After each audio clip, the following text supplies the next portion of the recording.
कार्यक्रम के पुण्यार्चक हैं श्री सुनील जैन, श्रीमती मंजू जैन, प्रभात नगर मेरठ, स्वर्गीय श्री फकीर चंद जैन, स्वर्गीय श्रीमती सरोज देवी जैन, चिलकाना, सहारनपुर, उत्तर प्रदेश। चित्तूर सम्मग्गे पंचव्याकरण सुंदर से ससाड़ुगो कुसले धम्मरस्तावंदे गुरुवक्षे मेणे संसार सायरम घोरम छिन्नंतट्टिकम पाविन्ति हे नित्यं वृत्तिमंत्री होम निरिता ध्यानाग्निहोत्राकुला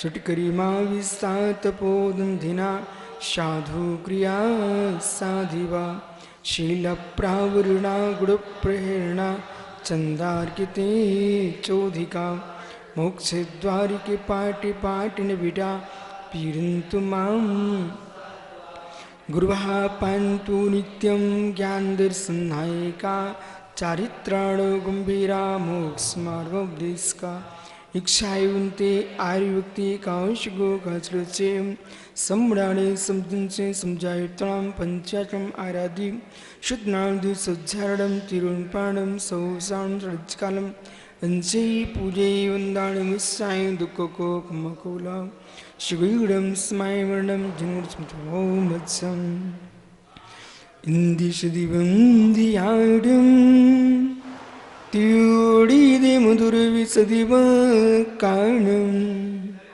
अन्तातीति गुणाणं नमो जिनाडं जिदी पवाडं सैजानंदि चैतन्य प्रकाशाय महीयसे नमो नेकान्ते विश्रान्त मोम्नि परमात्मने दुर्निवारणीयानीक प्रोर्विध्वंसन औषधि स्यात्कार जीविता जिया जिनी सिद्धांत पद्धति संवेदन सिद्धाय जिनाय परमात्मने शुद्ध जीवास्तिकायाय नित्यानंदितदे नमः नमोरियंताडं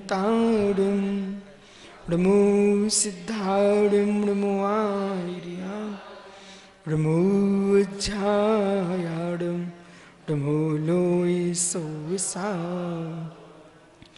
पंच परमेष्टि भगवानी की परम पूज्य आचार्य भगवान कुंद कुंद स्वामी की परम पूज्य आचार्य भगवान अमृतचंद्र स्वामी की परम पूज्य आचार्य भगवान जयसेन स्वामी की परम पूज्य आचार्य रविराग सागर मुनि महाराज की अहिंसामय विश्व धर्म की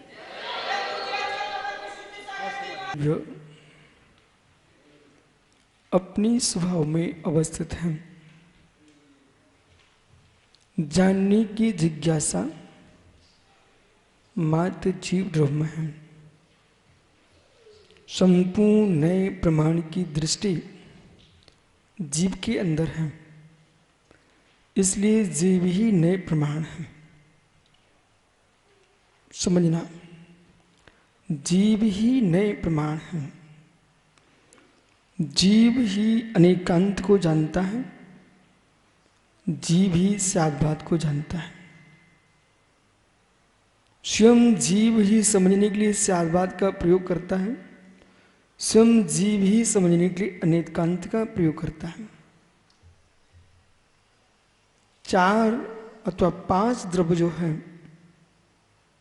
अपने आप में शांत हैं, तटस्थ हैं। उनमें पर्यायों का प्रबंध चल रहा है, द्रव्य में परिवर्तन चल रहा है, गुण में परिवर्तन चल रहा है। वो सारा परिवर्तन अपने अपने स्वभाव विभाव में है। 4 द्रव्यों में परिवर्तन स्वभाव है, जीव पुद्गल में स्वभाव विभाव है। पर जानने वाला कोई है तो एकमात्र जीव है। सम्यक दर्शन का निर्णय किसमें होगा? जीव में होगा। इसलिए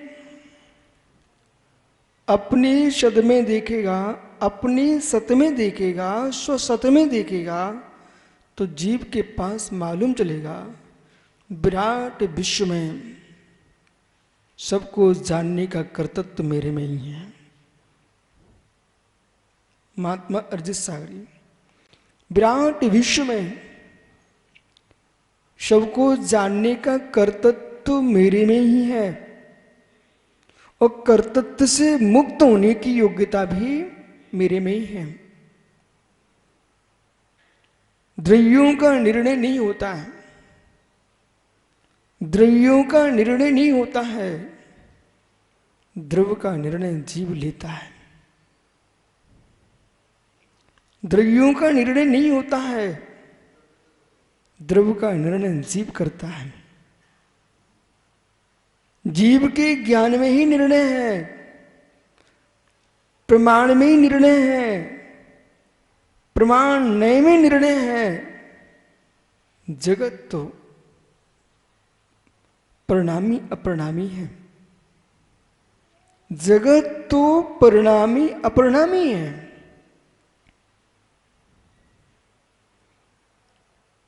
परिणमन त्रिकालिक ध्रुव है,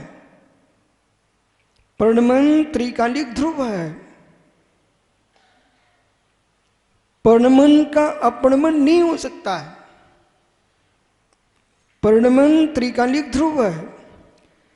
प्रत्येक द्रव्य का परिणमन अपने में चल रहा है, वह नैसर्गिक है, नैसर्गिक है। वो परिणमन मित्र समझ में क्या बोलो, फिर से सुनो। 6 द्रव्य का सहज परिणमन जो है वह नैसर्गिक है, प्राकृतिक है, किसी पुरुष कृत नहीं है, किसी परमात्मा कृत भी नहीं है। इसलिए मेघों की गड़गड़ाहट भाषात्मक की आभासात्मक, आभासात्मक, वो बेसर्गिक के प्रोजेक्ट बेसर्गिक है, नैसर्गिक है, वैशिष्टिक है। मित्र, वह किसी के द्वारा प्रयोग की गई नहीं है, प्रोजेक्ट नहीं है। तो क्या इस पुद्गल में जो अपनी सहज पर्याय चल रही है वो क्या नैसर्गिक नहीं है?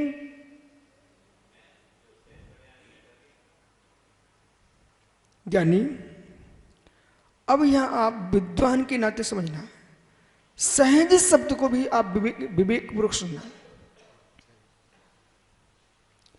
वैभाविक सहज भी होता है और स्वाभाविक सहज भी होता है। सहज एकांत में जाओगे मिथ्यात खड़ा हुआ है, सहज एकांत में जाओगे तो मिथ्यात खड़ा हुआ है, और सहज एकांत के मिथ्यात नहीं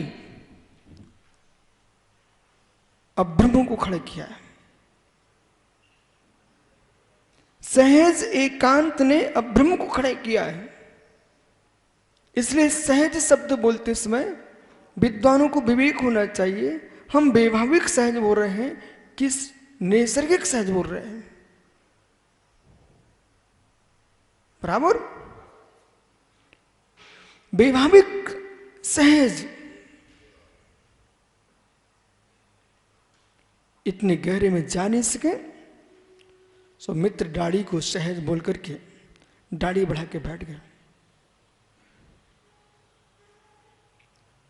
वैभाविक सहज को जान नहीं सके, सुरा सुंदरी के पान को मोक्ष मार्ग बना बैठे। वैभाविक सहज को जान नहीं सके, यानी पुद्गल की पर्याय कहकर के अनर्थ कर बैठे। वैभाविक सहज को भी जानना चाहिए, और ये बात परम सत्य है। सुनाना भी चाहिए, सुनने की क्षमता भी लाना चाहिए। और सुनने की क्षमता नहीं ला पाएंगे आप एकांत में धूल में आप धनुष बाण चलाते रहेंगे, लेकिन शत्रु को परास्त नहीं कर पाएंगे। तुम धूल में चलाते रहे हो। अब यहां देखना, वैभाविक सहज, इस वैभाविक सहज के ऊपर कितना बड़ा विराट मिथ्या टिका हुआ है। भूख लगी है, दिन के 12 बज गए हैं। अरे भाई, भूख लगना सहज है।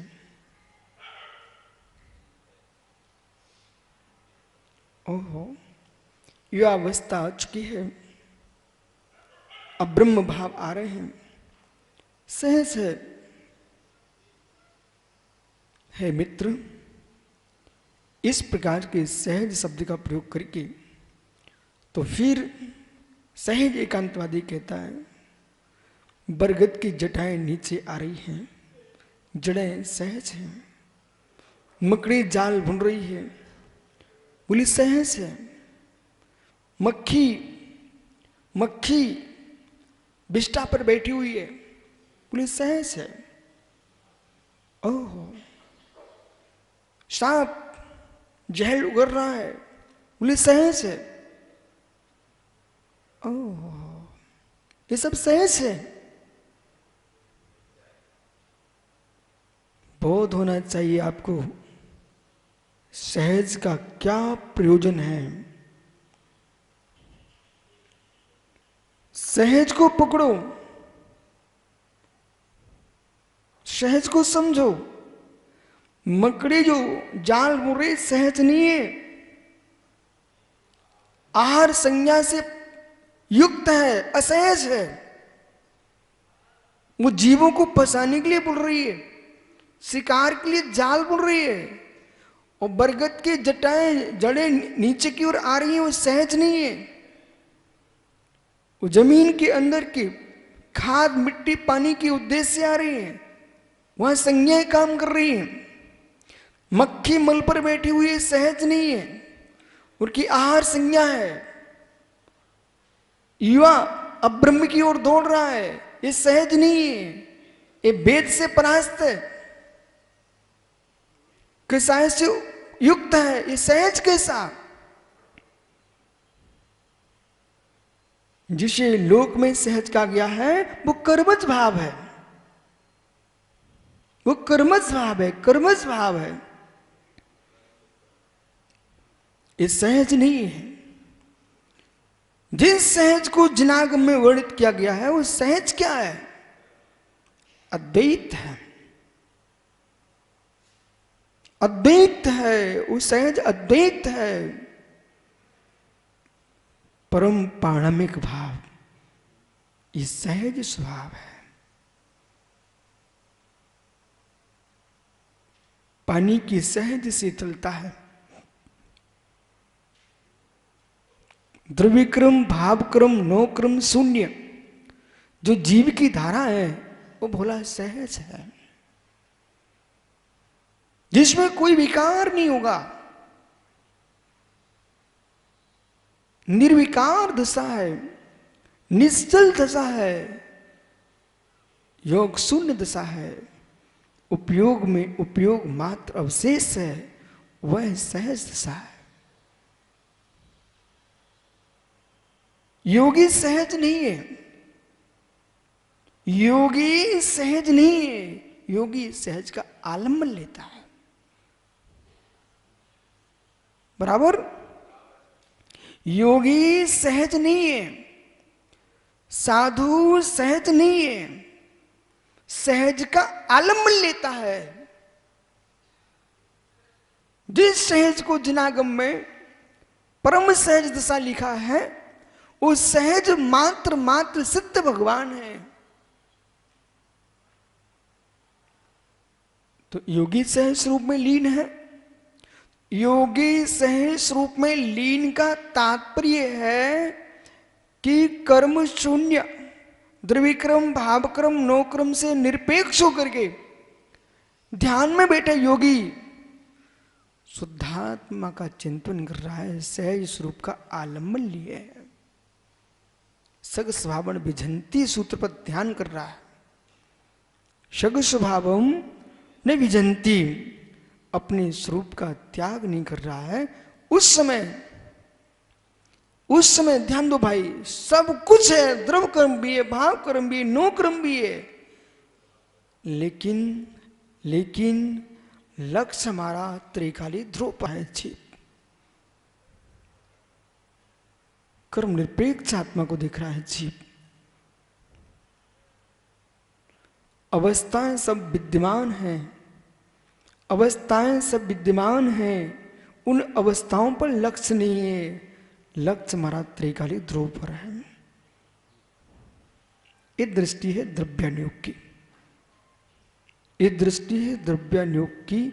हम एकमात्र सहज स्वरूप पर लक्ष्य रखे हैं। उस समय हम अपनी मनुष्य आदि अवस्थाओं को नहीं देख रहे, मुनि आदि अवस्था को नहीं देख रहे, कोई त्यागी की अवस्था को नहीं देख रहे हैं, यहाँ तक कि हम संसार के विभाव किसी भी पर्याय को नहीं देख रहे। इसका तात्पर्य पर्याय शून्यता नहीं है, इसका तात्पर्य पर्याय का अभाव नहीं है। जो द्रव्य जिस पर्याय में उसमें वो है, उसी द्रव्य पर्याय में रहेगा। पर हमारी दृष्टि शुद्ध पर्याय पर है, हमारी दृष्टि डॉक्टर शुद्ध पर्याय पर है, और शुद्ध पर्याय पर है, सिद्ध पर्याय पर है। वह हम देखेंगे अखंड ध्रुव को।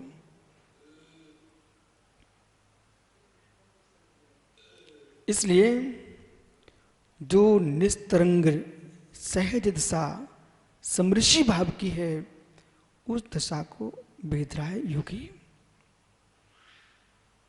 अब वो नेत्रों से देखने वाला जीव उस साधक को मनुष्य देखेगा, नेत्रों से देखने वाला जीव संबंध देखेगा, रिश्ते देखेगा। एक कोई भी अभाव नहीं है, सब कुछ है, लेकिन योगी इन सबसे भिन्न भेद रहा है। इतना कठिन विषय नहीं है, बहुत सरल विषय, अत्यंत सरल विषय है। मंदिर में चंद्रप्रभु स्वामी के चारों तरफ उद्यान है? इसमें आम के वृक्ष भी है, नारियल के वृक्ष भी है, अनेक प्रकार की वनस्पति पुष्प आदि हैं, लताएं हैं, मंजरियां हैं, लेकिन जिसे भगवान चंद्रप्रभु स्वामी का बिंब दिख रहा है, वो मात्र जिनबिंब ही देख रहा है, वो मात्र जिनबिंब ही देख रहा है। इन सब का अभाव नहीं है, लेकिन चंद्रप्रभु के दर्शन करने वाले को तो मात्र भगवान चंद्रप्रभु दिख रहे हैं। इसी प्रकार से हमारे शरीर में सप्त धातु हैं, वो हैं पर्याप्ति, प्राण, गुणस्थान आदि आत्मा में है या नहीं है। इनका एक का भी अभाव नहीं है संसार दशा में, लेकिन इन सबको हम गौण वृत्ति में रखे हैं, इन सबको देखते ही रहेंगे, इन सबको देखते ही रहेंगे, इन सबको भेदते ही रहेंगे। और सत्य संसार के भोगों के सुख में लीन होने पर भी तो अपने पूरे शरीर की धातुओं का चिंतन नहीं करते हो। संसार के विषयों में लिप्त होने पर मित्र, यहां तक कि आप अपनी 5 इंद्रिय का ध्यान नहीं कर पाते हो, वो 5 इंद्रिय का भोग भोग रहे हो। जिस इंद्रिय के भोग में लिप्त है जीव, उस इंद्रिय पर ही ध्यान नहीं है, भोग कर रहा है। क्या सुनते समय तुम कान का ध्यान कर रहे हो? क्या सुनते समय कान का ध्यान कर रहे हो? कान का ध्यान नहीं है, कान के विषय पर ध्यान है। इसलिए इंद्रिय पर ध्यान नहीं होता है, इंद्रिय विषय पर ध्यान होता है जीव का, तब इंद्रिय विषय को भोग पाता है। और इंद्रिय पर ध्यान करेगा तो इंद्रिय विषय पर ध्यान नहीं जाएगा।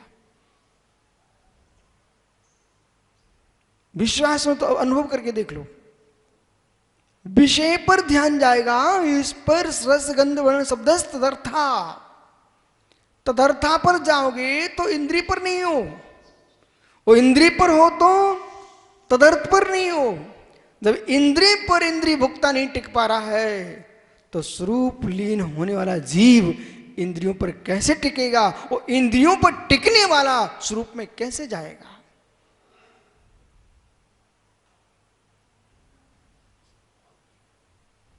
संजन सागरी बराबर समझने समझाने के विषय भिन्न है। शब्द बहुत कम है, अर्थ विशेष है। शब्द कम है, अर्थ विशेष है। अर्थ को समझने के लिए शब्द छोड़ना पड़ेंगे। कुछ कहना तो कह सकते। अर्थ को समझने के लिए शब्द छोड़ना पड़ेंगे। और जब तक शब्द पकड़े हो तब तक अर्थ समझ में नहीं आएगा। हम जिस अर्थ की बात करो उस अर्थ पर जाइए। जब तक शब्द को पकड़े हो तब तक शब्द में अर्थ खोजते रहोगे, लेकिन अर्थ में नहीं जा पाओगे। और अर्थ में जाओगे तो शब्द नहीं पकड़ना पड़ेंगे, अर्थ में ही लीन होना पड़ेगा। आत्मा शब्द पर जाओगे तो आत्मा अर्थ पर नहीं होंगे, आत्मा अर्थ पर होगे तो आत्म शब्द पर नहीं होंगे आप। भैया बच्चू कुमार जी बराबर, क्योंकि योग में लीन योगी, आत्मस्थ योगी आत्मस्थ होता है तो आत्म शब्द को भी नहीं भेदता।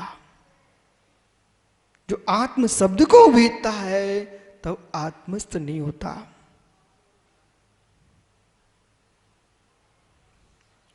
इसको आप चाहे समय सारणी से देखें, चाहे आप राय वार्तिक से देखें, चाहे आप श्लोक वार्तिक से देखें, चाहे सर्वाय सिद्धि से देखें, चाहे धवल जय धवल महाबंध से देखें।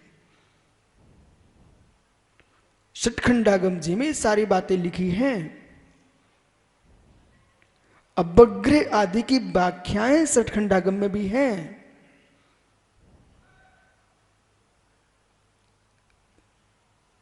श्रुत को समझते समय, मति ज्ञान को समझते समय ये सारे भंग तुमको दिखते हैं। और मति श्रुत ज्ञान से जब जानते हो तब तुम्हें कुछ भी नहीं दिखता। महाराज श्रुत ज्ञान से आप श्रुत ज्ञान को जानना चाहते हो तो आपको अंग वाई अंग प्रविष्टि दिखाई देगी, आपको द्वासंग की परिभाषाएं दिखाई देंगी, आपको 14 पूर्व दिखाई देंगे। मित्र जब श्रुत में लीन होंगे तब आपको श्रुत के भेद ही पता नहीं होंगे। बराबर अखंड श्रुत की धारा में लीन होंगे अरिजित सागर जी, तब आपको श्रुत के भंग पता नहीं होंगे, लीन हो जाएंगे। यही दृष्टि है द्रव्य कर्म भाव कर्म नो कर्म। जब तक आप समझ रहे हो तब तक भेद है। आप समझना बंद कर दो, उनके भेद समाप्त नहीं होंगे। आप समझना बंद कर दो, उनके भेद समाप्त नहीं होंगे, लेकिन तुम्हारी बुद्धि में भेद नहीं आएंगे। भेद के विकल्प से आप निर्विकल्प हो जाएंगे। सत्य यही है, यही निर्विकल्प दिशा है। जगत के भेद प्रबोधों से अपने आप को शून्य कर लो और एकमात्र ध्रुव ज्ञायक में लीन हो जाओ। यही सहज लीनता है, सहज प्राप्ति नहीं है।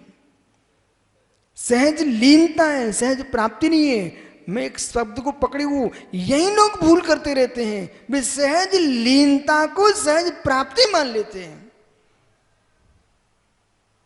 सहज की उपलब्धि तो सिद्धों के हैं, सिद्धों के। इसके पहले अरहंतों के पास भी सहज नहीं है। कहना को श्वेत सागर जी, अरिहंतों के पास सहज नहीं है, अरिहंतों के पास सहज नहीं है जिससे आप एकदम एकदम शुद्ध शुद्ध शुद्ध, एकदम शुद्ध दशा अरिहंतों के पास सहज नहीं है। आत्मा की सहजता अरिहंत के पास नहीं है। अरिहंत के पास भी 4 कर्म अवशेष हैं। पूर्ण सहज आत्मा, शुद्धात्मा जो है वो सिद्ध परमात्मा, प्रकट परमात्मा, अव्यवहार सुख से युक्त परमात्मा। यहां अनंत सुख है लेकिन अव्यवहार सुख नहीं है अनंत के पास।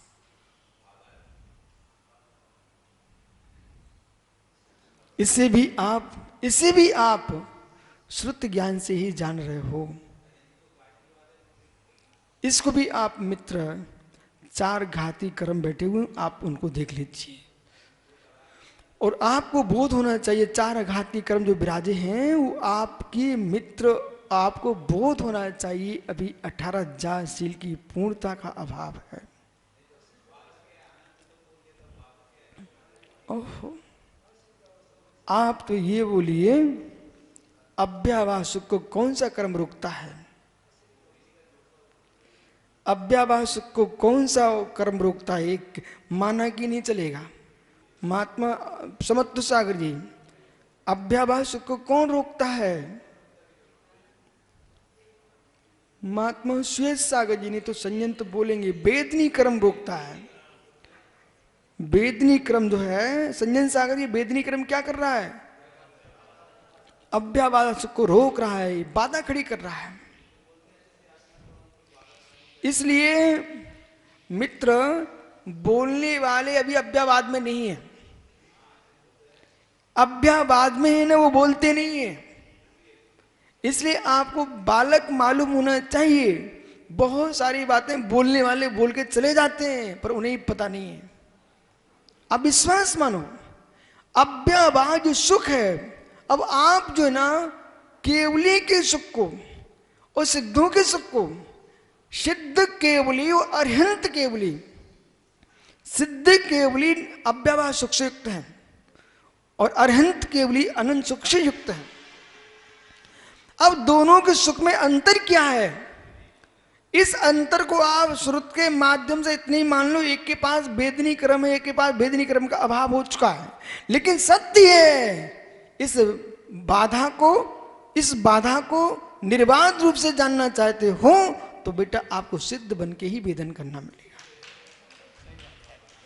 सिद्ध बन के ही आप समझ पाओगे, सिद्ध बन के ही समझ पाओगे अंतर है। वे अज्ञानी लोग हैं कि अंतर को अंतर नहीं मान रहे। ओहो, अंतर है। आइए, अंतर है, अंतर है। इसलिए जब आप शुद्ध उपयोग में लीन हो, समरसी भर रस का पान करो, तब ज्ञानी आपको लगेगा ये हम पूर्ण आनंद को प्राप्त कर चुके हैं, पूर्ण आनंद को प्राप्त कर चुके हैं। लेकिन ये भी तुम्हारा भ्रम है।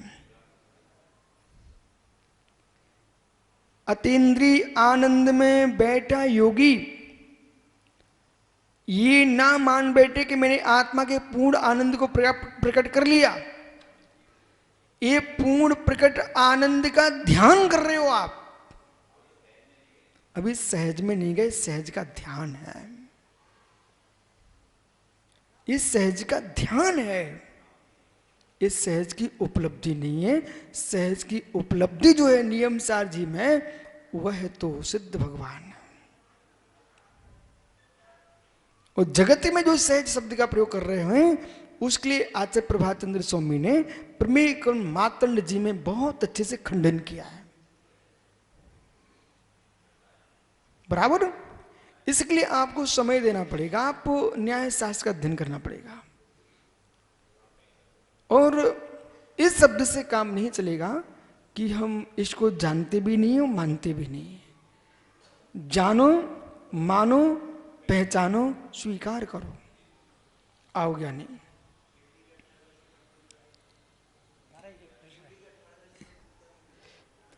भगवान अरिहंत के अभी 18,000 शील की पूर्णता नहीं है।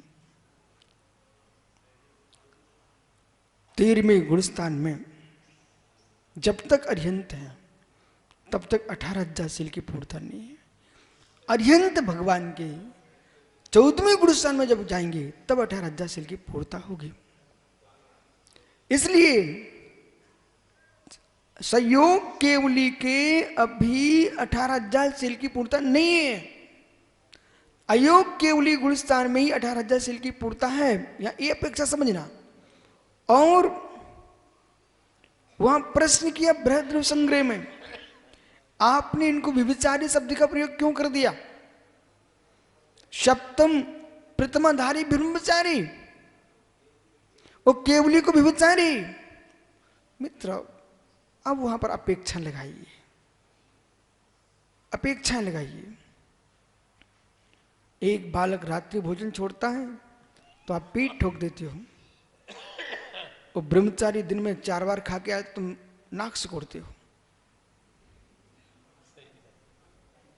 सही है? एक सामान्य बालक रात्रि भोजन छोड़ दे, मां तो दिन में 1000 बार खाए तब भी उसकी पीठ ठोक देते हो।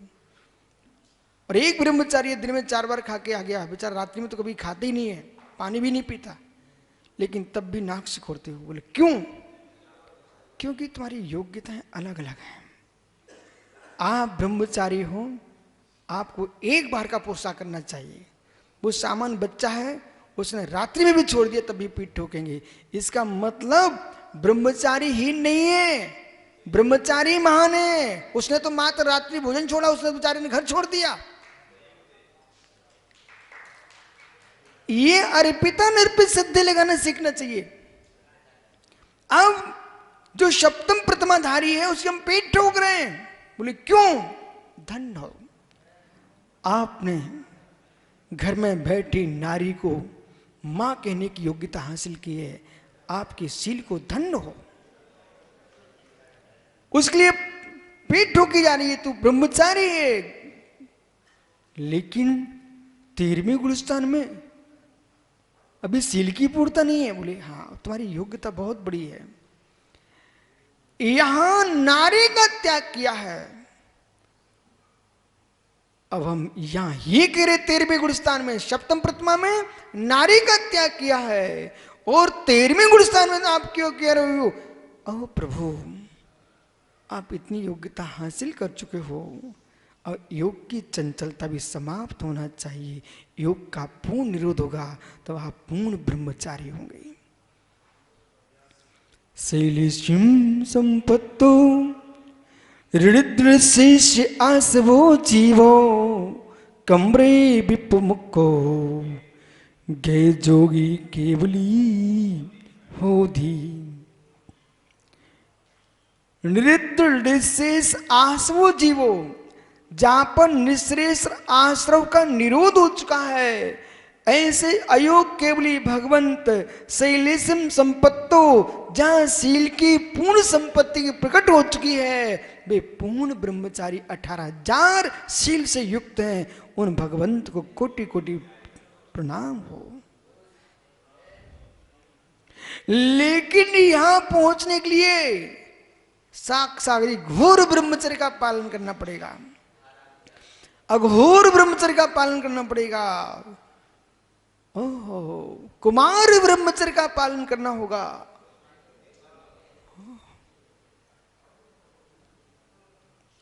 किसी शब्द को कहना, शब्द में जाना, शब्द में रमण करना, ये भी अब्रह्म है। स्वयं की देह को झांक झांक के देखना, वो भी अब्रह्म ही है। पर की देह को झांक के देखना तो विभिचारी है ही। स्वयं के शरीर को दर्पण में झांक के देख रहा, अपने शरीर का भोग कर रहा है, विभिचारी है, विभिचारी है। 18,000 शील में 10 धर्म भी आते हैं मित्र। 5 इंद्रिय का निरोध भी आता है। ज्ञानी 18,000 शील विराट है। त्रिस्थ स्थावर जीव भी आते हैं। इसलिए अरिजीत सागर जी, देह को संभालो, देह को संभालो, देह के राग को संभालो, शब्दों को संभालो, श्वासों को संभालो, श्वासों को संभालो, श्वासों को संभालो। पर की श्वासें तुम्हारी श्वास में ना मिल पाए तब तुम शरीर का ब्रह्मचर्य पाल पाएगा जीव। और पर की श्वासें श्वासों में आ रही हैं तो देह का ब्रह्म नहीं है, आत्म ब्रह्म कहां।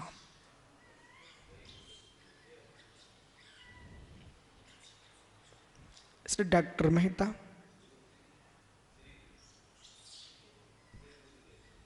मित्र जिन द्रव्यों को हम जान रहे हैं वो हमारा ज्ञान है। जिन द्रव्यों को हम 6 द्रव्यों की परिभाषा जान रहे हैं, 6 द्रव्यों को समझ रहे हैं, सब समझ रहे हैं, ये हमारा ज्ञान है मित्र। ये सब ज्ञान जब हो जाए अज्ञान, ये सब ज्ञान विप्रण सागर, विश्व सागर जी, मित्र सब जान लीजिए। और जब आप कहेंगे मैं ज्ञानी हो चुका हूं, सबको जानने वाला हूं, फिर मैं कहूंगा अब तुम हो गए अज्ञानी। अब कहेंगे आप अब हो गए अज्ञानी। 6 द्रव्यों के जानने के ज्ञान के विकल्प से पूर्ण शून्य है, वही है आत्मज्ञानी।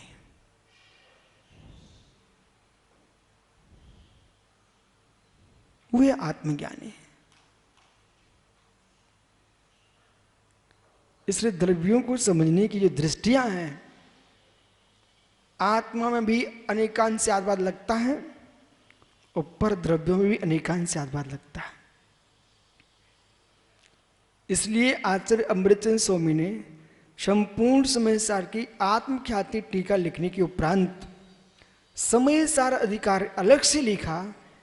तो आपको मालूम होना चाहिए था, समय सार जैसे ग्रंथ में नमस्कार किया है समय सार से, और मित्र फिर पूर्ण कर रहे हैं स्यादवाद अधिकार से। तो वहां जो स्यादवाद की प्रूपड़ा है, वह परद्रव्य सापेक्ष स्यादवाद की लक्ष्य नहीं है, वह स्वद्रव्य सापेक्ष स्यादवाद का लक्ष्य है।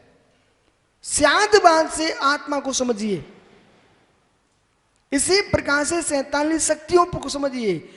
और प्रवचन सारथी में जब 47 नय की व्याख्या की गई है, तो फिर आपको 47 नयों से आत्मद्रव्य को समझिए और प्रत्येक द्रव्य की आत्मा को समझिए। प्रत्येक द्रव्य की आत्मा को समझिए, अंगुलियों में नहीं रखी है तुम्हारी आत्मा। प्रत्येक द्रव्य की आत्मा आपकी अंगुलियों में नहीं है मित्र। नाटक करते तो आपको बहुत अच्छे से बनता है, लेकिन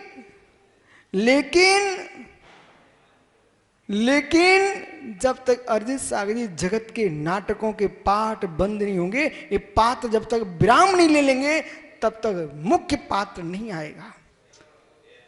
ओ आपको बोध होना है श्री गुरुदेव देखो भाई इधर देख, ये खोजो श्री गुरुदेव तुम्हारा लक्ष्य किस पर है। तो मतलब अरहंत श्री गुरु पर है कि निर्गंत श्री गुरु पर है कि कोई कपड़े वाले श्री गुरु पर है, ये आपको निर्णय करना पड़ेगा पहले। अब आइए विषय पकड़ो। क्या बोल रहे थे श्वेत सागर?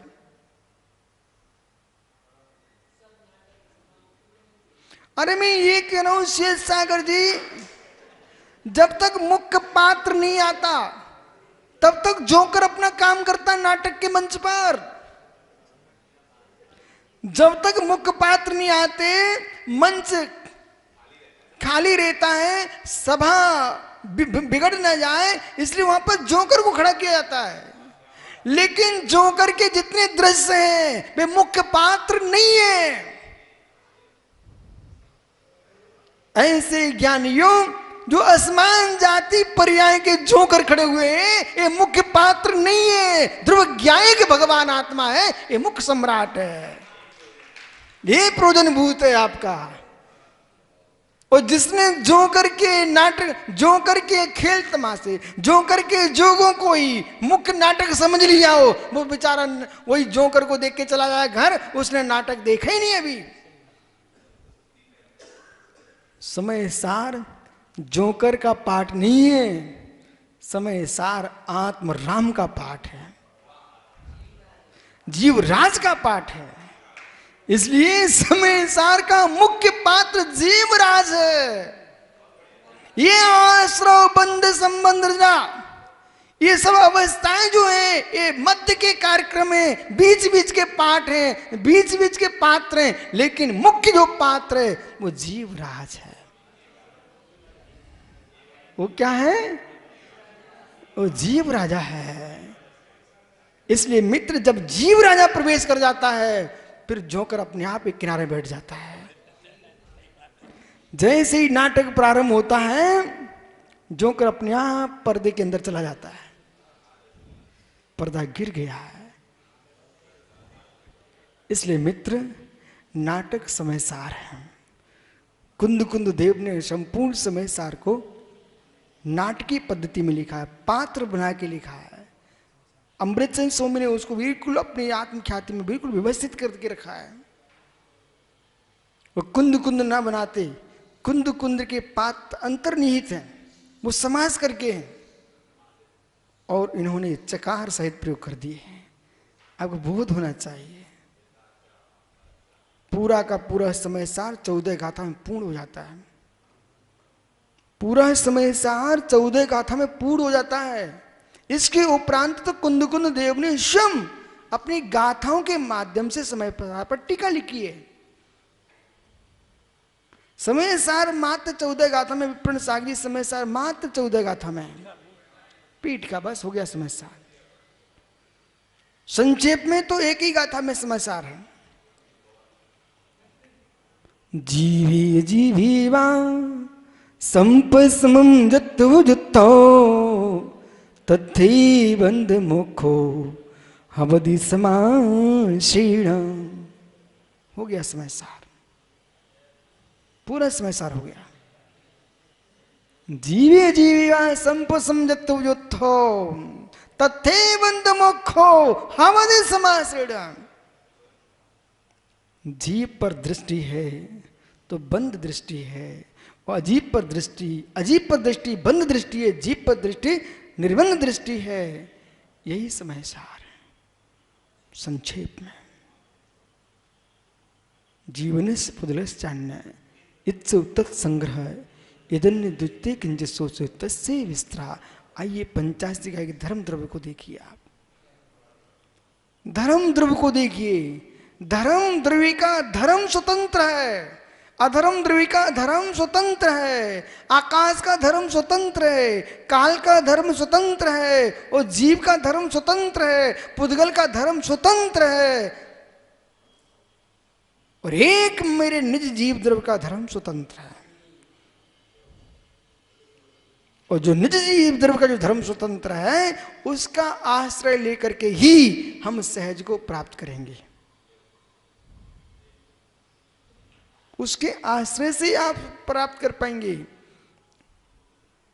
बाकी के ज्ञानी अभी सब समझ में आ रहा है। अब भैया सिर हिलाना, मुंडी मटकाना समझ में आ रहा है, ये जानना ये आपका बहिर्चोपसम है, बहिर्चोपसम है। इसको बैठ करके अजित सागर जी अपने कमरे में परपंच रहे शून्य होकर के जीना, ये अंदर का चोपसम है। प्रश्न है, जब कोई व्यक्ति जीवा ध्यान करता है तो एक कुछ क्षण के लिए एक स्फटिक मणि की ज्योति निकलती है, वो क्या है? बहुत बढ़िया, देखिए ना, ये प्रश्न बहुत बढ़िया है। और इस प्रश्न पर ही बेचारे अज्ञानी आत्मा को भूल गए। आत्मा सागर ने जो प्रश्न किया है गजब का प्रश्न है, और इस प्रश्न को ही, इस प्रश्न के बारे में न समझने के कारण बेचारे जैन तत्व विद्या से शून्य हो गए। सुनो भोलक क्या प्रश्न है। महाराज जी कह रहे हैं सामायिक में बैठते, ध्यान में बैठते हैं, एक स्फटिक के समान एक ज्योति दिखाई देती है, तो क्या मैं इसको सप्तम गुणस्थान स्वीकार करना? बिल्कुल भी स्वीकार नहीं कर लेना। अब मैं आपको बता रहा हूं क्या ये स्थिति है।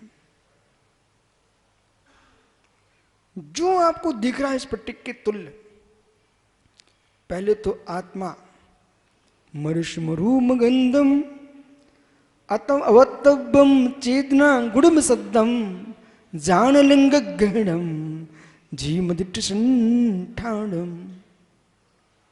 एक अलंग ग्रहण ग्रंथ आपके पास है क्या? ब्रज सागरी आज ही भेंट करने दी उपलब्ध हो महाराज जी को। और ये जिज्ञासु मुमुक्षु जीव हैं और इनको बहुत अच्छे समझ में आ रहा विषय। महाराज जी जब जीव ध्यान करने बैठता है तो उसके सामने 3 धाराएं आती हैं। सबसे पहले यदि वास्तव में ध्यान करने बैठा है, उसकी आंखों के सामने काल्मा आएगी। काल्मा आएगी। जैसे जैसे वो सावन होता चला जाएगा, उसकी आंखों के सामने फिर कापोत वर्ण आएगा, कबूतर का कलर आएगा। कापोत के उपरांत उसके लालमा आएगी। अभी ध्यान नहीं लग रहा है, कोशिश में है। लालमा के उपरांत पीत वर्ण आएगा, मतलब उसके विशुद्धि बढ़ी है।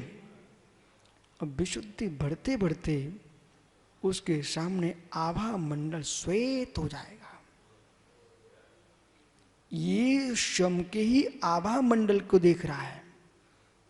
इन नेत्रों के सामने जो आभा मंडल है, जो दृश्यमान आपको वेदन हो रहा है, ये पुद्गल की आभा है, पुद्गल का प्रणमन है।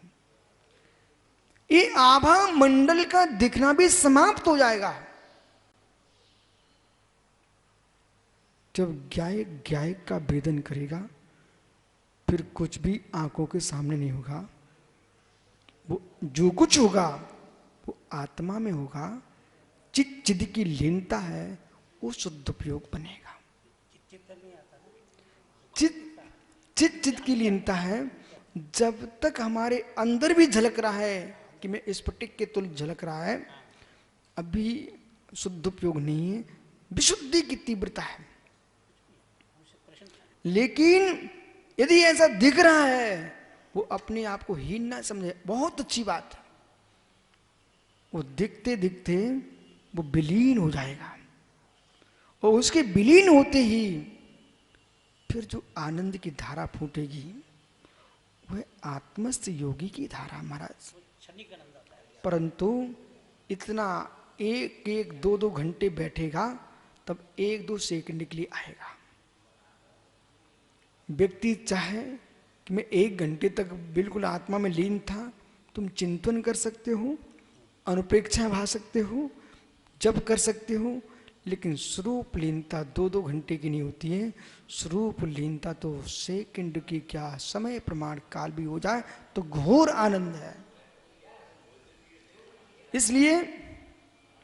इसलिए मोह से पीड़ित होना और मोह का होना, इन दोनों में अंतर है। पहले एक विषय को समझिए आप। मोह से पीड़ित होना और मोह का होना, देखो विषय वक्ता का सुनना चाहिए, लेकिन हमारे पास मस्तिष्क है, आगम है, दिमाग है, उससे निर्णय करना चाहिए। वक्ता के बोलने से आप निर्णय कर रहे हो, इसका मतलब तुम अज्ञानी हो। श्वेत सागर जी, मोह से पीड़ित होना और मोह का होना, अंतर क्या है? अंतर ही है दुख की हेतुओं का होना और दुखी होना, इन दो में अंतर है। डॉक्टर बज्ज कुमार जी कहाँ हैं? मित्र, एक एक शब्द समझना। मोह से पीड़ित होना और मोह का होना। मोह तो मित्र 11वें गुणस्थान तक रहेगा, भले उपसम में रहे। अरे 11वें गुणस्थान तक मोह है डॉक्टर, आप घबराओ मत। आप लोग जितने करना नहीं होगी यहां बैठे, हंसो मत, मेरी बात को सुनो। क्योंकि क्षीण मोह जब तक नहीं होगा तब तक मोह का अभाव नहीं कहलाएगा। उपशांत मोह में मोह का अभाव नहीं है, मोह का उपशमन है, अनुदय है, अभाव नहीं है। बराबर? क्योंकि गोमठ सार जीव कांड में लिखा हुआ है, जैसे भाजनांतर करने पर ही मिट्टी हटेगी, जब तक भाजनांतर पानी को नहीं करोगे तब तक मिट्टी नहीं हटेगी। बराबर डॉक्टर? आप कसाई के दृष्टि से 10वां गुणस्थान देख रहे हो, 10वां देख लीजिए, मुझे कोई टेंशन नहीं, टेंशन आपको है। अब इधर देखो मेरी तरफ, डॉक्टर साहब मोह कर्म मेरी आत्मा को पीड़ित कर ही रहा है, ये नियत नहीं है। मोह पीड़ित करता रहेगा, हम कभी ऊपर नहीं उठ पाएंगे। दर्शन मोह ने मुझे चौथे के पहले तक पीड़ित किया। दर्शन मोहिनी की सत्ता में ही हमने पुरुषार्थ किया था, उसको पछाड़ा। चारित्र मोहिनी कर्म जो है वो 10वें अथवा 11वें तक जा रहा है, उपशांत की अपेक्षा से, वो उदय की दृष्टि से 10वें तक। बराबर? इसकी सत्ता में ही हमने पुरुषार्थ किया है। मोह रहा, हम मोह को उपेक्षित दृष्टि से देखते रहे। मोह के कारण तो मेरे पास सहस्रों हैं, कोटि कोटि हैं। डॉक्टर मेहता मित्र, आप जैसा ब्रह्मचारी घर में नारी होने पर भी आपने कुंतलगिरी में अपने गुरु के पास सप्तम प्रतिमा धारण की है। उसमें आपको नहीं लगा ये नारी रोएगी या मुझे याद आएगी। मोह नष्ट नहीं हुआ था। मोह के कारण भी तुम्हारे पास थे, पर मोह के कारण और मोह के होने पर भी हमने मोह को उपेक्षित किया था। मोह के कारणों को, मोह कर्म को उपेक्षित किया है। मोह के कारण विद्यमान है, आपके पास सर्वस्व विद्यमान है, लेकिन उपेक्षा की है। मित्र, आत्मिक पुरुषार्थ, आत्मिक पुरुषार्थ धन्य युवा मुनियों को, धन्य युवा ब्रह्मचारियों को, जिनके पास मोह के सारे साधन उपस्थित हैं, फिर भी स्व गुणस्थान की भूमिका में आकर के तत्जन्य मोह के हेतुओं के होने पर भी उनको उपेक्षित किया है। बहिरंग हेतुओं को उपेक्षित कर देना ये पर की आंखों का विषय है डॉक्टर। अंतरंग में आ रही हैं अनेक विषमताएं। परकृत उपसर्ग शेष सागर तुमको चारित्र भ्रष्ट कभी नहीं करेंगे। परकृत उपसर्ग शेष सागर बेटा तुमको कभी चार से भ्रष्ट नहीं करेंगे, यश और दिलाएंगे। लेकिन स्वयं के भावों में जो उपसर्ग आ रहे हैं स्वयं की आत्मा के ऊपर, वे तुमको चारित्र भ्रष्ट करेंगे, अपयश दिलाएंगे। सच्चा योगी वो है आत्मा के अंदर उत्पन्न होने वाले जो वैभाविक अशुभ कर्म के जो परिणाम भाव कर्म जो चल रहे हैं, इन कर्मों के उपसर्ग से अपने आप को जो सुरक्षित रखता है वही सच्चा मुमुक्षु है। वही मुमुक्षु है, वही मुमुक्षु है। अपने भाव कर्म को देखो, अपने भाव कर्म को देखो। इससे तुम शील मत कहना, शक्ति छीन करके बैठ गए शील हम 10 दिन तक शील पार रहे, 12 दिन तक शील पार रहे, शक्ति नष्ट हो गई, शील नहीं पड़ रहा है, तुम नपुंसक हो गए 10 दिन तक। शक्ति के होने पर भी अभिव्यक्ति के परिणाम को आप अनुपस्थित कर रहे हो पुरुषार्थ से, इसका नाम है शील।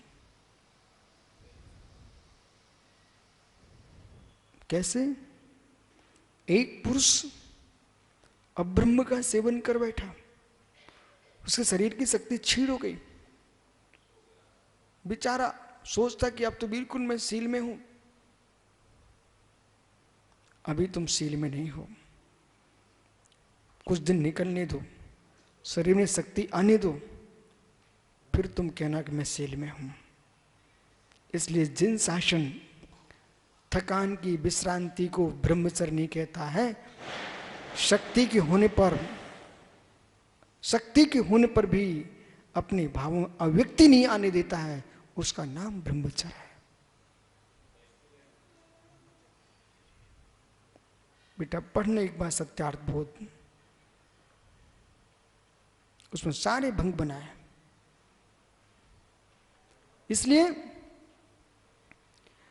आप जिस भी दृष्टि से व्याख्यान समझना चाहो, पर व्याख्या होती है स्वयं अगर आपकी योग्यता से। श्रोता अपनी योग्यता को प्रकट करता है कि हम ये सुनना चाहते हैं, तो वक्त आपको वो सुनाएगा।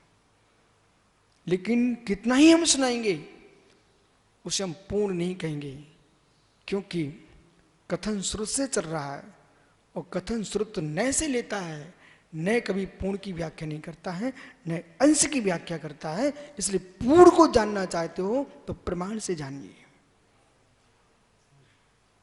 और संपूर्ण पूर्ण को जानना चाहते हो तो फिर आपको प्रत्यक्ष प्रमाण को प्रकट करना पड़ेगा।